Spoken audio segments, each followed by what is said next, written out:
E fui em direção a isso, e eu sempre tive muita facilidade com matérias exatas, né? Sempre tive muita facilidade com física, com matemática, química, e aí por conta disso eu fui fazer engenharia mecânica na época. Aí eu prestei vestibular, passei na URGS, e aí teve aquele... Eu passei pro segundo semestre, né? Então, tipo, eu tive... Segunda chamada aqui, né? Não é nem segunda chamada, segundo semestre mesmo, assim, né? Tipo, os primeiros, sei lá, metade das vagas passa pro primeiro semestre e depois... Aí eu passei pro segundo. E aí eu tive 6 meses mega matados, assim, né? Que, tipo, eu tava... Pô, já tinha feito meu papel, tinha passado na URGS e aí eu fiquei sem fazer nada. E nessa época eu comecei a aprender a gravar música com o Marcos Rossi. Na época o Marcos tinha não era mais a Roxys, não era mais, era outra banda já depois. E ele tava gravando e ele precisava de ajuda, aí eu comecei a ajudar ele direto lá. E nessa época, na casa do Marcos, eu conheci o Digo. E tudo isso foi nesse meio tempo aí que eu tava nesse intervalo da faculdade. A casa do Marcos era um estúdio ambulante de vários artistas que... inclusive, dele, né, inclusive muito antes disso, ainda quando na época do ensino médio, na minha primeira banda, a gente gravou com o Marcos. Foi muito doido. Lá, eu tinha 16 anos, né? Nossa. E aí, depois disso eu comecei a fazer a faculdade e foi legal, assim, né? Eu fiz, tipo, 2 semestres me dedicando de certa forma, assim, e sempre fui muito bem, assim, na faculdade, mas eu nunca me identifiquei muito com o meio, assim, com as pessoas em volta de mim, e não me enxergava muito sendo um engenheiro, tá ligado? Não tinha muita pira, assim.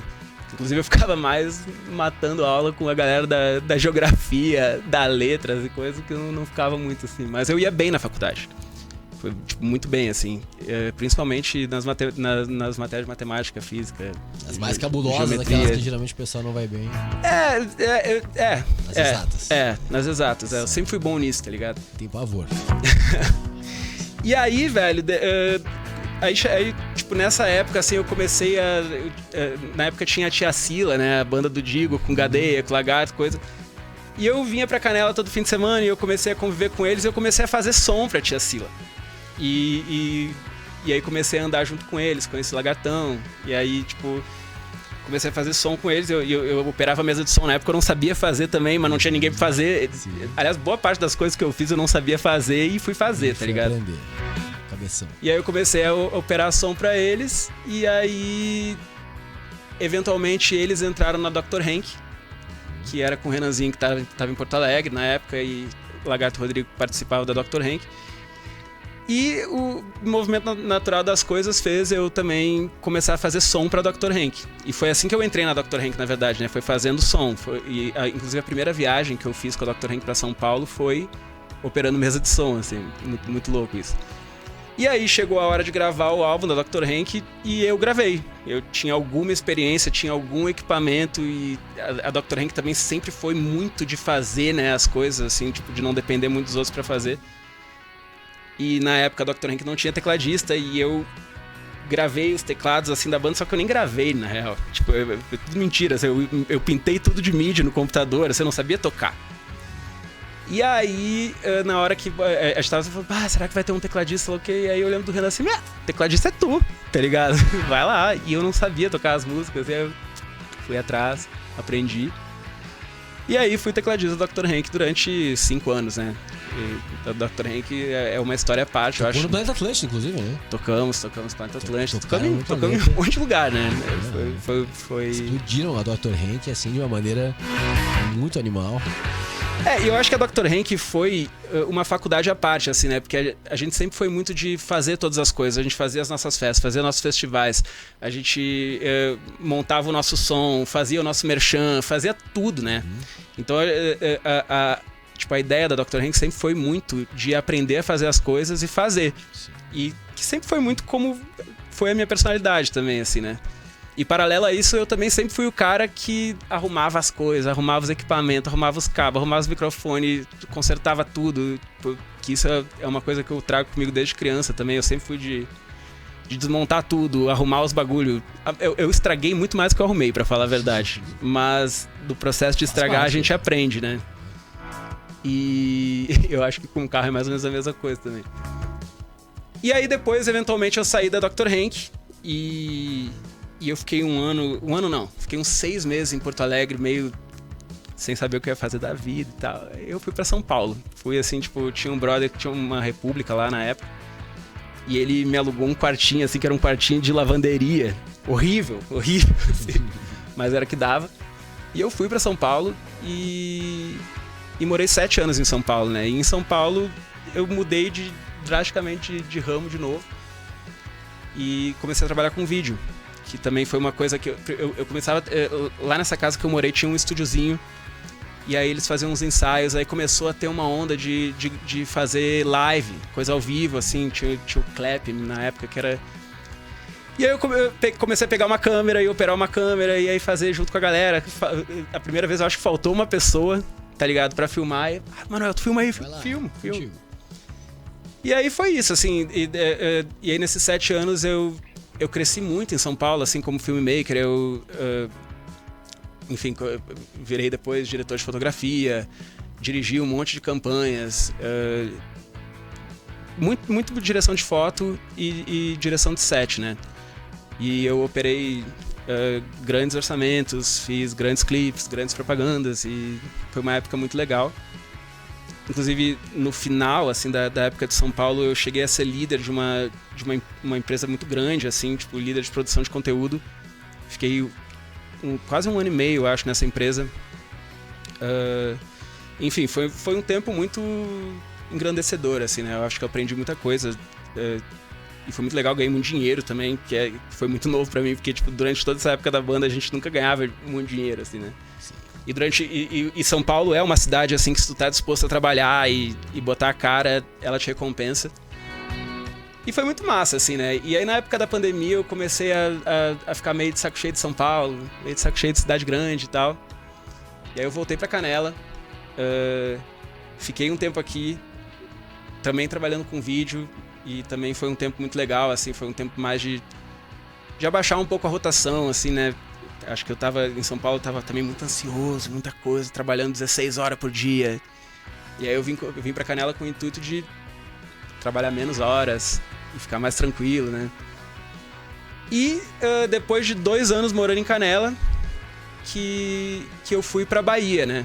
Que foi meio inusitado, assim, também não era uma coisa que eu tava planejando, mas o meu pai mora lá, na verdade. E eu tinha já a vontade de morar mais perto dele fazia muito tempo, assim, porque desde que eu era garoto eu não tinha tido uma relação, tipo, muito próxima, assim, não muito próxima, a gente sempre foi próximo, sempre se falou, assim, mas de morar junto, tá perto, assim, né? E aí eu fui ser vizinho dele, na verdade, assim, fui pra lá e foi muito massa. E na Bahia eu trabalhava com lance de aluguel de temporada, eu administrava 10 casas de Airbnb.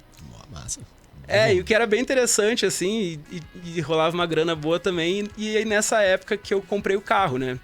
O Vitara já era, tipo, um sonho muito antigo meu, assim, um sonho de playboy, assim, era um carro que era muito foda nos anos 2000, tá ligado? Tipo, muito, um Jeepinho style demais. Muito style, assim, e principalmente essa versão conversível, que é o Canvas.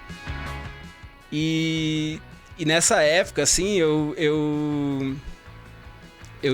já tinha essa vontade de comprar o carro, já tava mais de 1 ano, assim, pesquisando, sabe, olhando e tal. E tudo girava ali entre os 40, 50 mil, 60 mil. Às vezes, tipo, quanto melhor o estado do carro, mais alto, né? Porque esse tipo de carro, assim, embora, sei lá, a FIP dele é 30 conto, né? Tu não acha 30 conto, porque é muito difícil de achar, assim. Então, o valor flutua muito dependendo do estado do carro, dependendo de qual é a situação que tu tá comprando, sabe? Se a pessoa, às vezes, quer se livrar ou não. Então, varia muito, assim. E aí eu achei, eu já tava meio que me mudando pra Bahia, e aí eu achei o meu carro em Salvador por 27 mil na época. E eu tinha 18, contadinho, assim, eu tinha 18 mil, assim, eu falei, cara, eu vou pra Salvador e vou buscar esse carro. E aí eu cheguei lá em Salvador, assim, e o carro tava horrível, assim, parecia que tinha saído do fundo do mar, tá ligado? Tava, tipo, todo enferrujado por baixo. Não funcionava nada. E inclusive, assim, quando eu fui encontrar o o carro, assim, o ex-dono combinou comigo num lugar, eu cheguei lá, tá, e aí, cadê? E o cara, porra, não deu, porque o carro estragou, eu tava vindo e aí estourou a correia da bomba d'água, sei lá o quê, tô indo no mecânico, caralho, que merda. Mas aí eu encontrei o cara e o carro não tava funcionando, porque eu tinha dado esses problemas já com ele, tentando ir com o carro até mim. E aí eu, porra, eu vou negociar, tá ligado? Tipo, deu margem pra exatamente. E aí a gente começou a falar, começou a negociar e coisa. E no final das contas eu acabei comprando o carro por 17 mil. Olha só. 10 a menos do que ele tinha pedido. 10 a menos que ele tinha pedido, exatamente.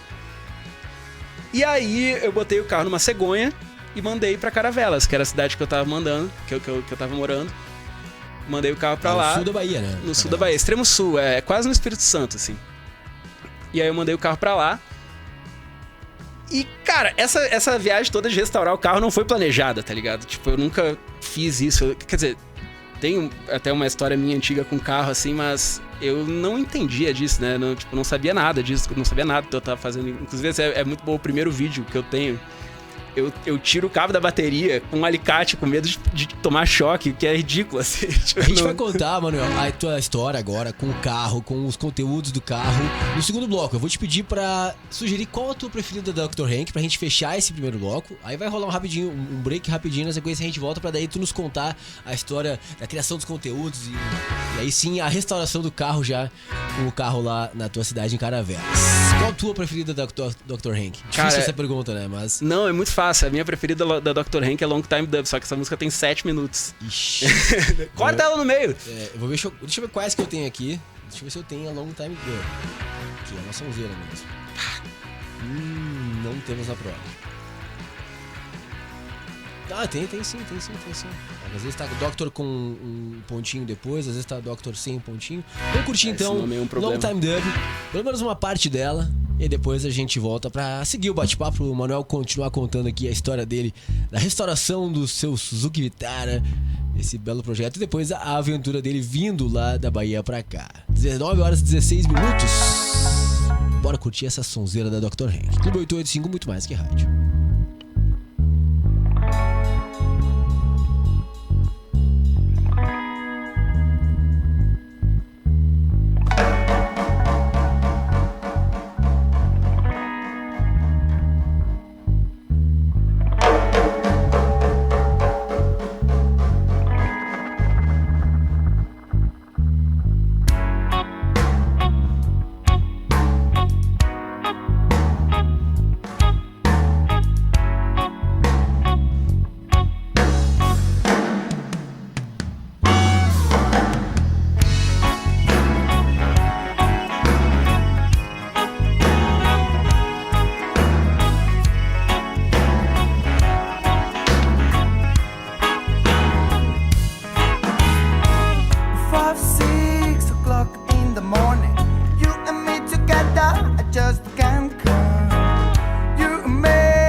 When you get together, when you